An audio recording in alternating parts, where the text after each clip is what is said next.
Good morning, everyone.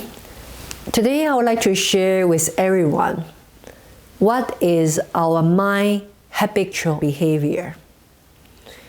Most of people are very familiar with how our 5 fingers function, how our legs can walk, how our body movement could be. But very few people realize that our mind activity also have a pattern. It's also a very complex mechanism in order we have this mind activity. In order we can have a happier life, joyful life in every single day basis, the most important part we need to practice is to aware of our mind activity.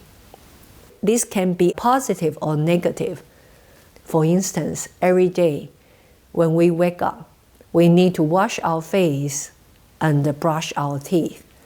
The simple way you can practice is you can look at the mirror and you tell yourself in front of the mirror, in order I can be happy today, I need to bring the smile to others first.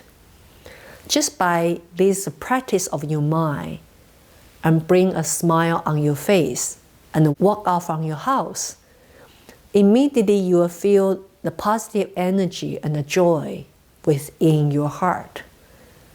That is most of Buddhist philosophy teaches. Our mind is a reflected mirror.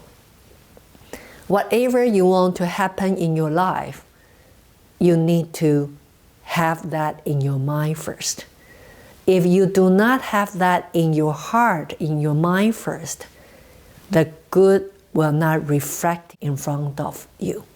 So I hope by my short sharing of today, that can bring you a simple exercise in every single early of the morning before you go out to your workforce. I wish you enjoy and hope next time you'll join me again. Thank you.